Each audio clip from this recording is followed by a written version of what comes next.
Hey guys, welcome back to my YouTube channel. I am Nidhi. तो आज हम पढ़ेंगे एंटेरोग्लेसिस के बारे में। एंटेरोग्लेसिस जो है एक जीआईटी ट्रैक का प्रोसीजर है। जीआईटी ट्रैक में सबसे पहले हमने बेरियम स्वेलो प्रोसीजर पढ़ा था, बेरियम मील, एंड देन इसके बाद हम एंटेरोग्लेसिस पढ़ेंगे। एंटेरोग्लेसिस जो है ये हम स्मॉल बवल के लिए करते हैं, स्मॉल इंटेस्टाइन के लिए करते हैं। तो आइए स्टार्ट करते हैं।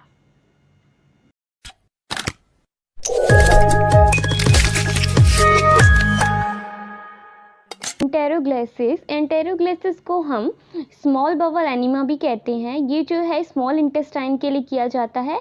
तो हम इसमें clinical indication and contraindication देख लेते हैं। अब clinical indication, small bowel obstruction means कोई भी अगर हमारी स्मॉल इंटेस्टाइन में कोई भी रुकावट हो जाए किसी भी कारण से तो करते हैं। माल एब्जॉर्प्शन मीन्स होता है कोई भी जो हमारी स्मॉल इंटेस्टाइन में फंक्शंस होते हैं, न्यूट्रिएंट्स, फैट, मिनरल्स का एब्जॉर्प्शन होना, अगर वो अच्छे से फंक्शन ना कर रहे हो, एब्जॉर्प्शन ना हो रहा हो, तो उसको हम माल एब्जॉर्प्शन कहते हैं। क्रॉन्स डिजीज़ मतलब होता है इन्फ्लेमेशन ऑफ द इंटेस्टाइन। अगर स्मॉल इंटेस्टाइन में इन्फ्लेमेट हो जाती है तो इसको हम क्रॉन्स डिजीज़ कहते हैं। मॉर्फोलॉजी एबनॉर्मलिटी, ठीक है, क्लिनिकल इंडिकेशन है इसकी मॉर्फोलॉजी एबनॉर्मलिटी, मतलब कि जो हमारा स्मॉल इंटेस्टाइन है उसकी एक स्पेसिफिक फंक्शन है, अगर वो अपने स्पेसिफिक फंक्शन परफॉर्म नहीं कर रही है तो हम ये प्रोसीजर करते हैं कि उसके क्या क्या कारण हो सकते हैं कि वो क्यों अपना फंक्शन नहीं कर रही है अच्छे से। कॉन्ट्रा इंडिकेशंस देखेंगे कि कॉन्ट्रा इंडिकेशंस क्या होता है कि अगर ये पेशेंट को अगर पर्सन को अगर ये प्रॉब्लम्स हुई तो हम ये प्रोसीजर नहीं करेंगे उस कंडीशन में। कॉन्ट्रा इंडिकेशन है एस्पिरेशन, अगर पेशेंट का कंट्रास्ट जहाँ मतलब जो पार्ट ऑफ इंटरेस्ट है वहाँ ना जाकर कहीं और चला जाए, एस्पिरेट हो जाए।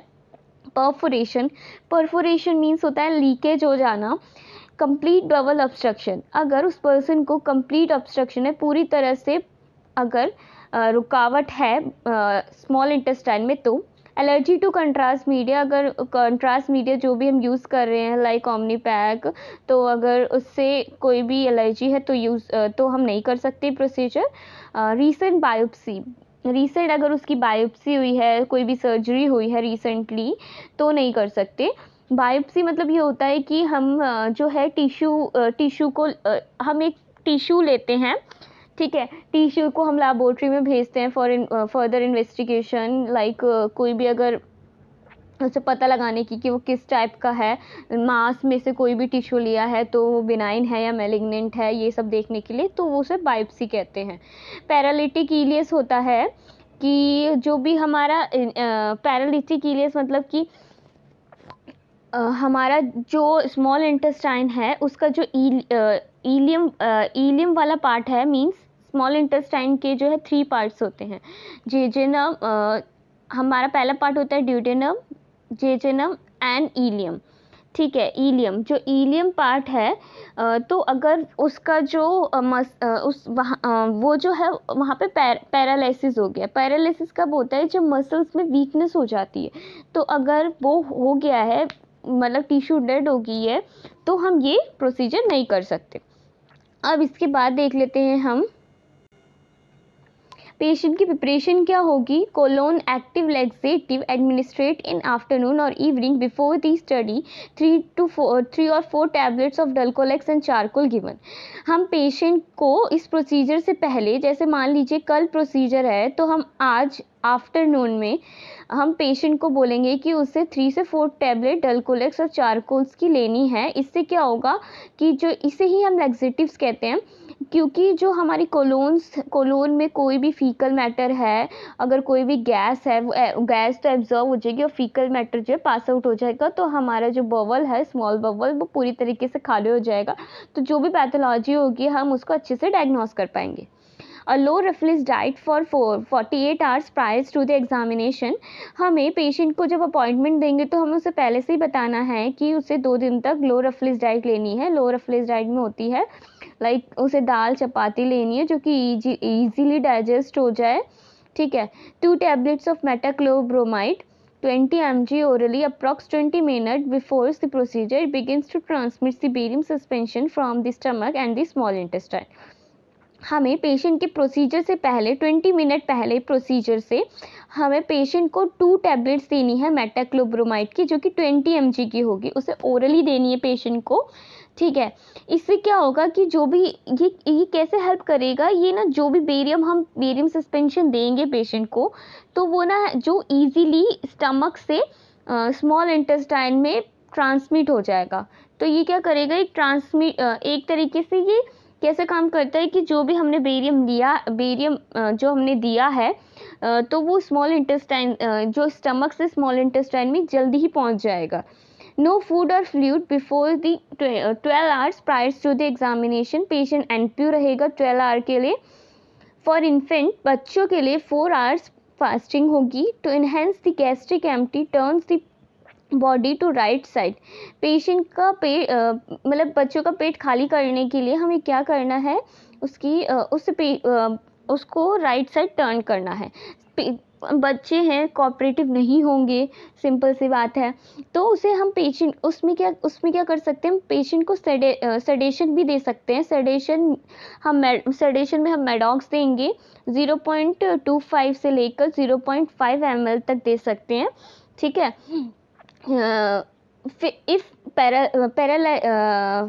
peristaltic movement decreases, then the 3 to 5 ml of the metoclopramide। अगर हमें peristaltic movement नहीं दिख रही है तो हम 3 से 4 ml metoclopramide भी दे सकते हैं। जैसे कि ऊपर मैंने बताया, metoclopramide क्या करती है, peristaltic movement को इंक्रीज कर देती है, जल्दी ही ट्रांसमिट कर देती है हमारे जो भी बेरियम सस्पेंशन है उसको। कॉन्ट्रास्ट डोज, हम कितना कॉन्ट्रास्ट डोज जो है देंगे, कितने से कितने एज में कितना डोज देंगे। अगर एज 3 to 5 मंथ है तो 200 ml देंगे। 5 to 8 मंथ्स का अगर है बेबी, ये तो एज की बात हो रही है, एंड यहाँ जो लिखी है राइट साइड लिखी है वो है डोज। अगर 3 to 5 मंथ है तो 200 ml, 5 to 8 मंथ है तो 300 ml, एंड 8 से 11 मंथ्स का है तो 400 ml, एंड 1 to 3 years है तो 500 ml, एंड अगर मोर देन 6 years है तो लेस देन मतलब 500 और 800 ml के बीच में हम दे सकते हैं। अगर इससे बड़े हैं मतलब उससे भी ज़्यादा है, 18 अबव है, तो 18 अबव तो अप्रॉक्स हम 800 to 1 लीटर देते ही हैं, ठीक है।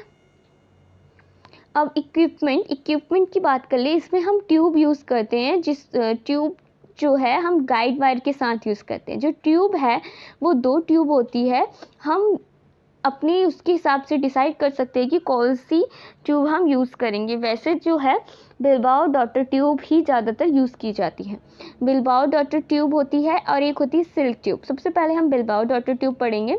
Bilbao Dotter tube, this is 22 French polyethylene tube which is 140 to 150 centimetre. ये जो है पॉलीथाइलिन ट्यूब कहते हैं इसको, 22 फ्रेंच की होती है, 140 to 150 सेंटीमीटर लॉन्ग होती है। Tube is 5 centimetre long then the guide wire in order to eliminate the risk of the perforation. जो ट्यूब है वो 5 सेंटीमीटर ज़्यादा लॉन्ग होती है गाइड वायर से, ताकि जो परफोरेशन है मीन्स लीकेज ना हो, ठीक है। लीकेज को एलिमिनेट करने के लिए ही 5 सेंटीमीटर लॉन्ग ये जो ट्यूब है बनाई जाती है। The tip has multiple holes, usually there are 8 holes. जो ट्यूब के जो हमारा टिप होता है ना, उसमें जो है कम से मल्टीपल होल्स होते हैं, कम से कम 8 होल्स होते हैं। The guide wire is Teflon coated to prevent friction and for flexibility. जो गाइड वायर है वो टेफ्लॉन से कोटेड होती है ताकि जो फ्रिक्शन से प्रिवेंट कर सके और फ्लेक्सिबिलिटी प्रोवाइड कर सके। A choice of tube is available. अब हमारे पास 2 चॉइस है, मैंने जैसे पहले आपको बताया बिलबाओ डॉटर ट्यूब यूज़ करिए, सिल्क ट्यूब। सेकेंड हम पढ़ेंगे सिल्क ट्यूब के बारे में। This is 10 French 140 centimetre long tube. It is made up of polythene and it is stylate and internal lumen of the tube are coated with a H2O activated lubricate 2% lignocaine, glycane and lignocaine or gelatin to facilitate smooth removal of stylet. इस ये जो होती है 10 French होती है और ये जो है 140 सेंटीमीटर लॉन्ग ट्यूब होती है, पॉलीथेन की बनी होती है और इसका जो इंटरनल ल्यूमन मीन्स अंदर का जो डायमीटर होता है ट्यूब का वो किससे कोटेड होता है, लिग्नोकेन से ये कोटेड होता है। लिग्नोकेन क्या होता है, लिग्नोकेन जो एक एनेस्थेटिक एजेंट है, ठीक है, एनेस्थाइज्ड कर देता है अंदर से और ये क्या करता है इसके, या फिर हम जेलाटिन भी यूज़ कर सकते हैं ताकि वो स्मूथली जो है हम स्टाइलेट को रिमूव कर सके उसके अंदर से, इसीलिए हम जेलाटिन भी यूज़ करते हैं। अब ये जो है बिल्बाओ डॉटर ट्यूब जो है हम ज़्यादा यूज़ करते हैं, तो मैंने उसकी इमेज ये दिखाई है आपको। पहले में जो है ये बिल्बाओ डॉटर ट्यूब है। सेकंड जो है ये टेफ्लॉन कोटेड गाइड वायर है, ठीक है, और ये 22 फ्रेंच पॉलीथाइलिन ट्यूब जो कि बिल्बाओ डॉटर ट्यूब है। अब हम टेक्निक्स देखेंगे, टेक्निक कैसे किया जाता है procedure. A plain radiograph of abdomen. सबसे पहले हम कोई भी प्रोसीजर करने से पहले जो है हम स्काउट लेते हैं, प्लेन इमेज लेते हैं। It is used and beneficial if a small bubble obstruction is suspected. CT should be considered as it offer a better examination in this scenario। इसमें क्या होता है कि अगर हमें लग रहा है कि स्मॉल बबल ऑब्स्ट्रक्शन हो सकता है, मीन्स सस्पेक्टेड है, तो हमारे लिए क्या बेनिफिशियल होगा अगर हम CT गाइडेड करें। क्या होता है कि एंटेरोग्लेसिस जो होते हैं, वैसे तो ये एक प्रोसीजर है हम फ्लोरोस्कोपी से करते थे पहले, फ्लोरोस्कोपी मीन्स लाइफ इमेजिंग के साथ करते थे, बट अब इतनी एडवांस टेक्नोलॉजी हो गई कि हम CT गाइडेड भी कर सकते हैं। मीन्स हम इसमें इमेजेस लेंगे वो CT मशीन से लेंगे, तो हम CT गाइडेड भी करते हैं। प्रोसीजर में सबसे पहले हमने जो है अपना वो क्या कहते हैं, अगर CT कर रहे हैं तो उसमें हमें प्लेन इमेज ले लेनी है। प्रोसीजर में सबसे पहले patient sit on the table, pharynx is anaesthetised with the lignocaine jelly. सबसे पहले पेशेंट जो है सिटिंग पोजीशन में होगा, उसके फेरिंग्स को एनेस्थाइज करेंगे लिग्नोकेन जेली से। A tube should be pass with a guide wire lubricate and fully within the tube, whereas a Bilbao daughter tube may be more comfortable to introduce the guide wire after the tube tip is in the stomach। जो silk tube है उसके अंदर जो है guide wire होगी। Guide wire नाम क्यों रखा गया है, गाइड वायर एक गाइड करेगी ट्यूब को कि ये कहाँ कहाँ जाना है। सिल्क ट्यूब जो है पास्ड होगी गाइड वायर के साथ, उसको हमने पहले ही अपना फेरिंग्स एनेस्थाइज कर दिया ताकि पेशेंट को ज़्यादा पेन ना हो और पेशेंट की कंफर्टेबल के हिसाब से भी। तो हम सबसे पहले हम क्या करेंगे, हम सिल्क ट्यूब को नेज़ोगैस्ट्रिक ट्यूब भी कहते हैं, बिकॉज इसे हम नोज से हम स्टमक के थ्रू हम ड्यूडेनम में डालेंगे, स्मॉल इंटेस्टाइन में जाएगा, तो हम इन नोज से डालेंगे। तो क्या होगा कि सिल्क ट्यूब जो है गाइड वायर के साथ लुब्रिकेट करेगा, ठीक है। सिल्क ट्यूब के अगर मुकाबले बात करें तो बिल्बाओ डॉटर ट्यूब ज़्यादा कंफर्टेबल होगी, ज़्यादा कंफर्टेबल होती है ये गाइड वायर को इंट्रोड्यूस कराने में, ठीक है। जब ये ट्यूब टिप जो है स्टमक तक पहुंच जाती है, तब पेशेंट को जो है हम लिटा देते हैं। Patient lie down and tube is placed into the duodenum, and then जो ट्यूब जो होती है वो ड्यूडेनम तक पहुंच जाती है। When the tip has been pass through the pylorus, the guide wire tip is in maintain and the pylorus as the tube passed over along the duodenum. जब tip has been pass through the pylorus, ये जो Bilbao जब tube की जो भी जब ये pylorus से पास्ड होती है, देन इसके बाद क्या होता है कि जैसे ड्यूडेनम से पास्ड हो गई, बट उसकी जो गाइड वायर की टिप है ना, ये पाइलोरस के पास ही मेंटेन रहती है। A tube is pass beyond the duodenojejunal fracture to diminish the risk of expiration due to reflux of the barium into the stomach. अब ट्यूब जो है ड्यूडेनोजेजुनल फ्रैक्चर के पीछे से पास्ड होती है, ताकि जो एस्पिरेशन है उसका रिस्क ऑफ एक्सपिरेशन है उसको कम कर सके, जो रिफ्लेक्स हो सकता है बेरियम का उसको कम करने के लिए।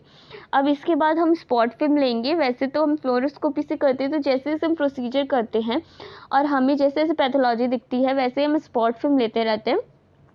अगर हम सिटी में कर रहे हैं तो हम क्या कहते हैं, सिटी गाइडेड कर रहे हैं, तो हमने ये प्रोसीजर किया। देन इसके बाद जब हम कंट्रास्ट मीडिया डालेंगे, देन इसके बाद हम कट्स लेंगे उसमें, ठीक है, स्लाइस के फॉर्म में। अब कॉम्प्लिकेशंस क्या हो सकती है? डायरिया हो सकता है, बिकॉज हमने पेशेंट को कंट्रास्ट मीडिया दिया है। तो कंट्रास्ट मीडिया जो है, कंट्रास्ट मीडिया देने की वजह से हमारा जो कंट्रास्ट मीडिया एब्जॉर्ब तो होगा नहीं, वो पास आउट ही होगा, उसकी वजह से लूज मोशन हो सकते हैं पेशेंट को। तो डायरिया हो गया। एलर्जी टू कंट्रास्ट मीडिया, अगर किसी पेशेंट को किसी पेशेंट को एलर्जी हो जाती है, उस टाइम रैशेस, वॉमिटिंग होना और डिजीनेस होना, तो वो एलर्जी के केस में आ गया। तो इस वीडियो में बस इतना ही। Thank you for watching this. Please subscribe my channel for more informative videos.